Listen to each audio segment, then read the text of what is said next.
नमस्कार बच्चों, YouTube channel शिक्षालय में आपका बेहद स्वागत है। मेरा नाम है रेणु यादव। इस YouTube चैनल के माध्यम से हम क्लास 9 से लेकर 12 तक की केमिस्ट्री और 10th स्टैंडर्ड की कंप्लीट साइंस कवर कर रहे हैं।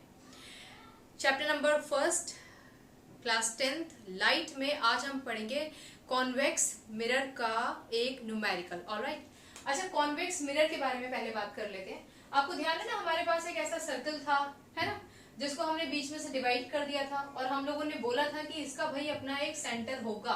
क्लियर? जब हमने इस पोर्शन की बात की थी तो वो कॉनकेव हो गया था, याद है आप लोग को गुफा वाली कहानी? अच्छा, हमने जब इस हिस्से की बात की, इस हिस्से की, तो यानी कि हम बात कर रहे हैं कॉन्वेक्स मिरर की। ओके, कॉन्वेक्स मिरर ये वाला जो पोर्शन है हमारा, ये शेडेड है, यानी कि इसमें पॉलिश है। जितना भी रिफ्लेक्शन होगा वो इस बाहर वाले पोर्शन से होगा। ओके, इतना तो आपको याद होगा। आपको ये भी याद होगा कि ये आपका प्रिंसिपल एक्सिस होता है, ये आपका पोल होता है। ओके, अच्छा बच्चों, इसको ना ये दोबारा इसलिए रिवाइज करा रही हूँ ताकि आपको इसमें रेडियस निकालने में दिक्कत ना हो, फोकल लेंथ निकालने में दिक्कत ना हो। सॉरी, हम ये जानते हैं कि इसका सेंटर ऑफ कर्वेचर कहीं यहाँ पर है। ऑलराइट, आप ये बात जानते हैं कि पोल और सेंटर ऑफ कर्वेचर के बीच का जो डिस्टेंस होता है उसको हम कैपिटल आर से डिनोट करते हैं, और कैपिटल आर क्या होता है? Radius of curvature. ओके, और हम ये भी जानते हैं कि radius of curvature is equals to 2f। Okay, इसको स्मॉल f करके भी शो किया होगा तो कोई परेशान होने की बात नहीं है। इसका मतलब f क्या हुआ? f is equals to r/2। कहने का मतलब कि जो फोकल लेंथ होती है ना, वो इस रेडियस ऑफ कर्वेचर की आधी होती है। यानी कि अगर मान लीजिए इसका रेडियस ऑफ कर्वेचर 4 सेंटीमीटर का है तो इसके ठीक बीचों बीच में यहाँ कहीं होगा f। मालूम है ना, याद है ना? और ये जो आपका डिस्टेंस होता है पोल से लेके इस फोकस के बीच का डिस्टेंस, इसको हम क्या बोलते थे? फोकल लेंथ, और इसको हम डिनोट करेंगे f से। ऑलराइट, तो ये तो आपको क्लियर हो गया कि अगर फोकल लेंथ निकालनी है तो फोकल लेंथ का मतलब होता है f is equals to r/2।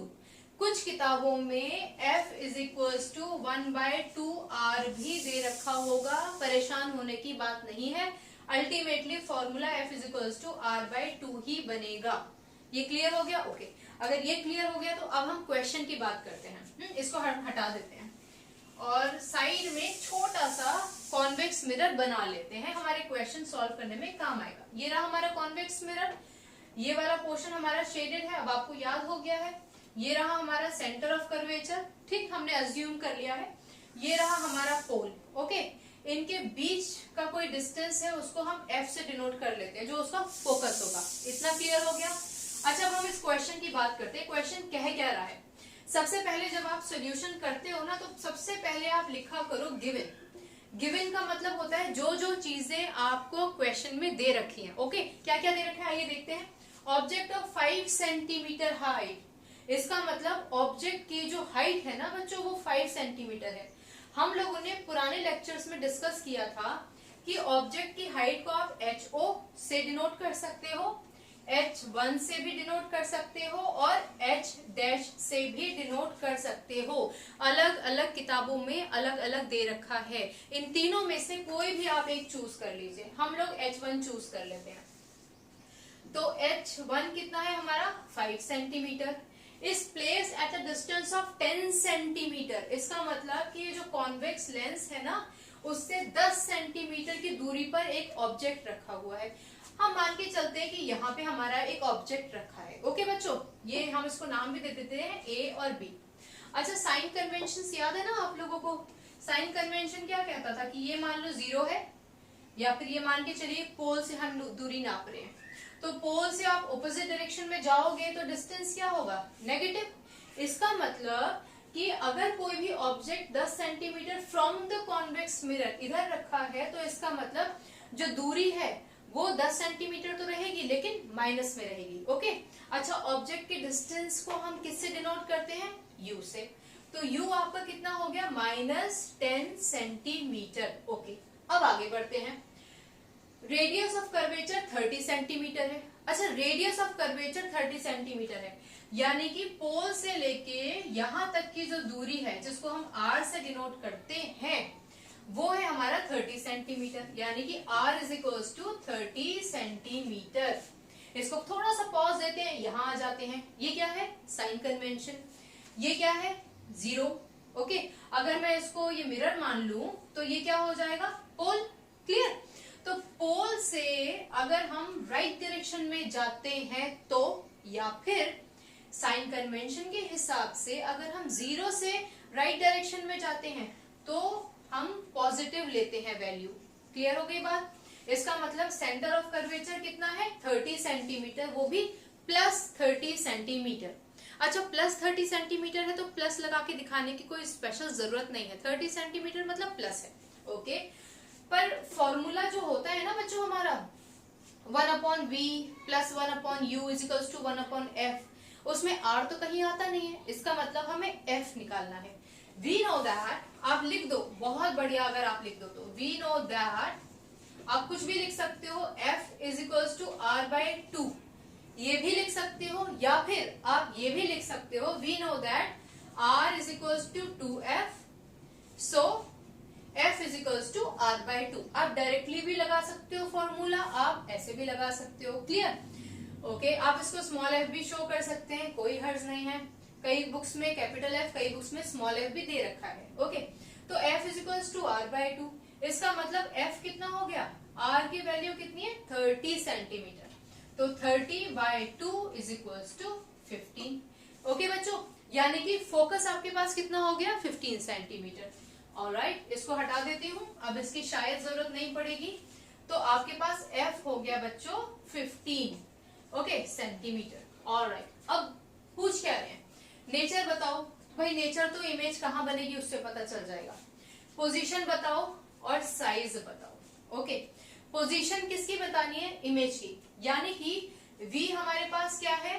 Question mark. Alright, height पूछी है, तो बच्चों अगर हमने height of the object h1 रखा है तो हाइट ऑफ द इमेज क्या रखेंगे? Very good, h2। h2 हमारा क्या है?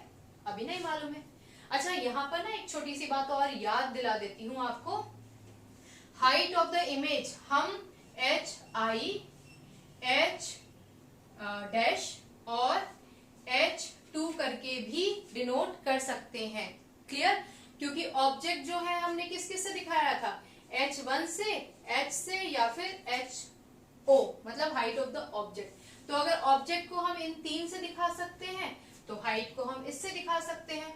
ओके, पर क्योंकि इस बार हमने h1 ऑब्जेक्ट की हाइट शो किया है तो इसलिए हम h2 का इस्तेमाल करेंगे ताकि हमें कोई कंफ्यूजन ना हो।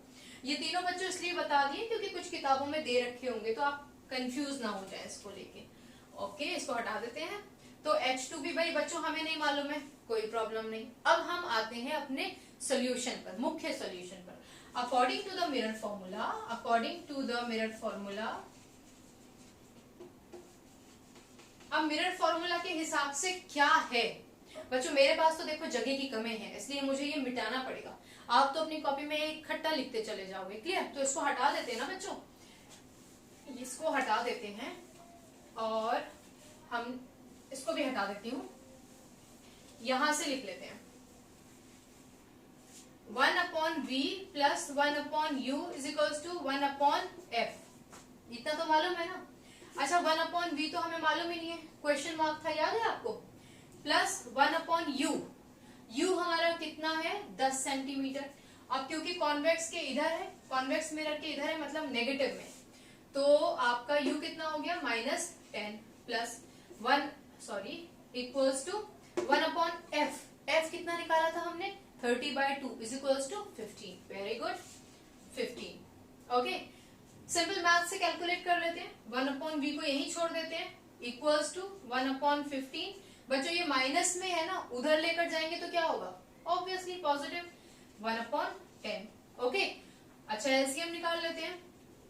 30 आएगा, 15 3 द 30, 10, 15 2 द 30, 15 2 द 30, 10 3 द 30, कितना हो गया? 5/30। इसका मतलब क्या हुआ? 5/30 इज इक्वल्स टू, ये यहां से ले लेते हैं, 1/v इज इक्वल्स टू 5/30। 5 1 द 5, 5 6 द 30, इसका मतलब 1/v इज इक्वल्स टू 1/6 या फिर v इज इक्वल्स टू 6। तो ये चीज तो क्लियर हो गई कि v की वैल्यू 6 है। और आप समझ गए ना इमेज कहाँ बनेगी बच्चों, ऑब्जेक्ट तो यहाँ कहीं था, तभी तो हमने u को माइनस लिया था, और इमेज बनी है 6 का मतलब पॉजिटिव, तो इसका मतलब इमेज कहीं यहाँ बनी होगी। ऑलराइट बच्चों, क्लियर हो गया। तो पोजीशन हमें समझ में आ गई, behind the mirror. In front होता तो फिर नेगेटिव में आ जाती ना वैल्यू, बिहाइंड द मिरर, पीछे बनी है मिरर के। ऑलराइट, v की वैल्यू हमारे पास आ गई। ओके, अब आगे बढ़ते हैं। आगे बढ़ने के लिए मुझे इसको फिर से मिटाना पड़ेगा। ओके, आप तो समझ ही गए होंगे ना अब तक का सारा, इसको खुद से सॉल्व कीजिएगा। फिजिक्स बहुत प्यारा सब्जेक्ट है बच्चों। v आ गया हमारे पास। अब ये बोलते हैं कि भाई साइज ऑफ इमेज बताओ, साइज ऑफ इमेज क्या है। अच्छा, एक चीज और डिस्कस कर लेते हैं बच्चों, क्योंकि v की वैल्यू 6 है ना, हाँ, तो 6 का मतलब यहाँ कहीं बनी है।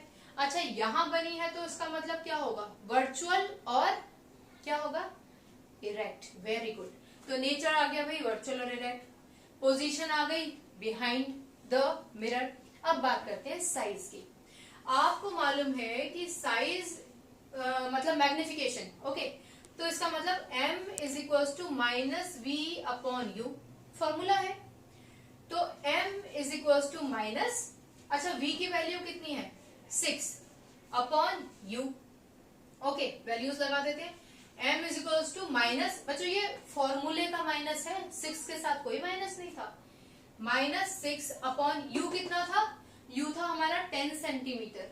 अब 10 सेंटीमीटर यहाँ कहीं रखा था ना, तो इसका मतलब माइनस 10 हो जाएगा, माइनस 10। सिंपल है, माइनस माइनस कैंसिल, तो m is equals to 0.6। Simple maths है। ओके, अच्छा, हम ये भी जानते हैं कि magnification is equals to h2 upon h1, यानी कि मैग्निफिकेशन इज इक्वल्स टू जो आपका हाइट ऑफ द इमेज है upon height of the object. Very good. क्या मैं आपको दोबारा याद दिलाऊं कि h2 की जगह आपको कुछ किताबों में hi या फिर h डैश मिल सकता है, परेशान मत होइएगा। h1 की जगह आपको कुछ किताबों में ho या फिर h भी मिल सकता है, कोई प्रॉब्लम नहीं, तीनों में से किसी को भी यूज कर लीजिए। हम h1 h2 यूज कर रहे थे इसलिए h1 h2 यूज करेंगे। आपको बिल्कुल फिक्र करने की जरूरत नहीं है कि मैं ho यूज करूं hi यूज करूं, नो प्रॉब्लम। अच्छा, m का वैल्यू कितना आ गया भैया 0.6। h2 क्वेश्चन मार्क था ही नहीं हमारे पास, तो h2 को ऐसे ही छोड़ देते हैं। अच्छा, h1 कितना था, h1 कितना था 5 सेंटीमीटर। Very good, 5। ओके, तो h2 क्या हो गया, सिंपल मैथ से बच्चों, h2 is equals to 3.0 centimetre, यानी कि हाइट ऑफ इमेज आ गया आपका 3 सेंटीमीटर। सिंपल है, फॉर्मूला एकदम सेम रहेगा, साइन कन्वेंशंस याद रखना है। ऑलराइट बच्चों, तो ये था हमारा न्यूमेरिकल और ये था हमारा आज का छोटा सा सेशन। ओके, चैप्टर के अगले पार्ट में ना रिफ्रैक्शन दे रखा है, that is another beautiful part of the particular this chapter का अलग पोर्शन है, बहुत ही प्यारा पोर्शन है। तो उसको पढ़ने से पहले ये जितना भी पीछे का पढ़ा है ना उसको एक बार अच्छे से रिवाइज कर लीजिएगा। कोई कंफ्यूजन हो तो एनी टाइम आप मुझसे पूछ लीजिए। चलिए, अगली बार मिलने तक रखिए अपना ख्याल, खुश रहिए, मुस्कुराते रहिए। God bless you, bye bye.